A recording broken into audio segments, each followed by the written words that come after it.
Salah satu bisnis yang elastis terhadap perubahan dan gaya hidup adalah kuliner.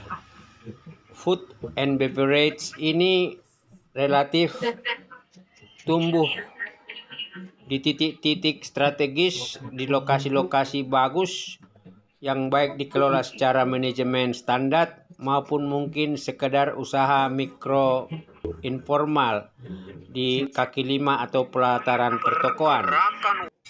Ada satu makanan rumahan yaitu soto yang relatif sangat disukai banyak peminat, gurih dan juga murah, yaitu soto Lamongan atau Surabaya.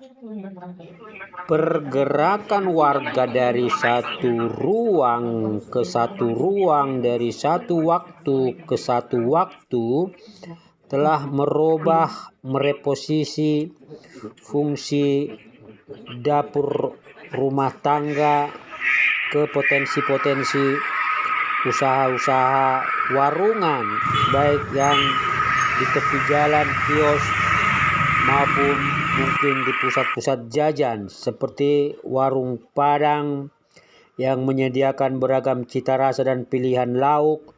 Demikian juga mungkin warung-warung makan Sunda atau warung Tegal yang menyajikan beragam warga dengan harga-harga sesuai dengan kemampuan masyarakat. Itu membuka juga potensi terjadinya pertumbuhan ekonomi di tingkat pelaku wirausaha maupun juga tumbuhnya wirausaha muda yang akhirnya menyajikan beragam kebutuhan karena tadi perpindahan ruang dan waktu dan perpindahan ketersediaan kebutuhan itu di suatu tempat pada waktu yang sama, di mana mungkin karena tidak sempat masak di dapur, akhirnya mereka mencari kebutuhannya di warung-warung yang tersedia, dan ini adalah kecenderungan kota.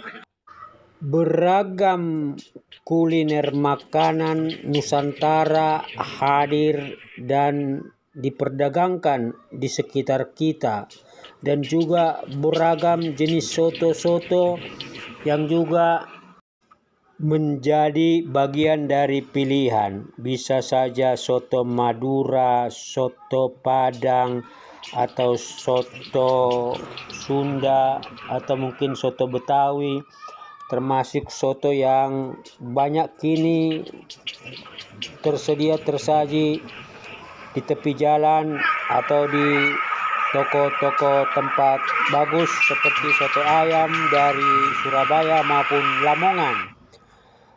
Saya adalah salah satu penggemar soto ayam khususnya yang dari Lamongan maupun Surabaya, dan saya punya beberapa tempat langganan seperti demikian ini. Ini adalah teman dari Lamongan yang telah menjual soto di sebuah tempat kaki lima di sekitar pinggiran stasiun kereta api Cikarang. Relatif pelanggannya banyak dan dia di kisaran jam 4 sore sudah tutup. Sementara di samping beliau ini, sebelah kiri ada dua juga pedagang soto Lamongan, dan di sebelah kanan dua juga pedagang soto Lamongan atau Surabaya. Saya juga sangat suka dengan coto Makassar. Jadi semua bentuk jenis makanan dapur ini itu memiliki nilai keunggulan dan juga rasa bumbu masing-masing. Masing-masing jenis soto ini memiliki cita rasa dan karakteristik bahan-bahan baku, bahan penolong maupun komposisi dari racikan-racikan bumbu sesuai dengan daerah asal masing-masing. Apa yang membuat soto Lamongan atau Surabaya begitu menarik bagi saya maupun para penggemarnya? Kita lihat atau dengar sekilas komentar dari pedagang berikut ini. Mas, takon Mas, apa yang membuat soto Lamongan itu enak? enaknya itu dari bumbu. Terus apa meneh? Terus Masakannya itu yang bikin enak, masakan dari ayamnya itu. Mengapa pelanggannya banyak? Kok bisa habis jam 3 sore? Iki keri sithik iki wis arep entek iki. Karena enak. Karena enak. Iya, kalau nggak enak nggak mungkin ada yang beli. Jadi karena enak ya. Yang biasa makan itu karyawan atau sapa wae? Enak, murah, harga global murah. Melihat teman-teman pedagang dan juga berdasarkan pengalaman di mana saya juga pernah menjual soto ayam, ada 5 bagian utama bagaimana enak tidaknya soto yang kita jual. Yang pertama itu adalah kerupuk udang yang digoreng lalu dijadikan tepung halus, dan ini menjadi salah satu ciri yang menaikkan cita rasa dari soto Lamongan maupun soto Surabaya. Yang kedua itu adalah kaldu sari-sari pati dari hasil rebusan, baik itu ayam maupun daging lain.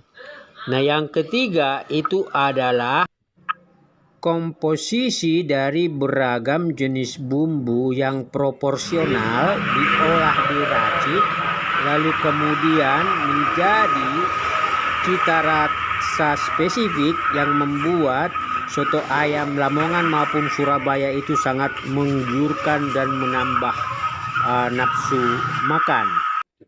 Yang keempat adalah proses pengolahan.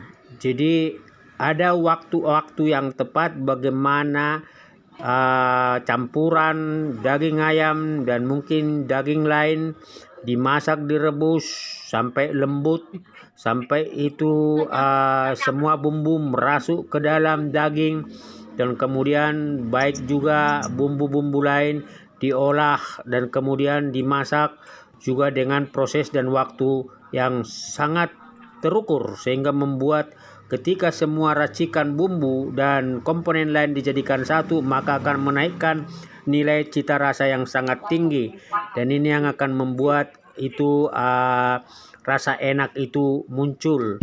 Dan yang kelima itu adalah mungkin komponen-komponen lain penyajian yang secara cepat, lalu tempat bersih, lalu harga kompetitif. Tetapi dari pengalaman saya juga sebagai kuliner, tempat tidak menentukan, kadang tempat jauh, tempat yang terpencil, ketika mungkin itu viral atau terendus bahwa rasa di suatu tempat makanan kuliner enak, maka akan dikejar atau dicari.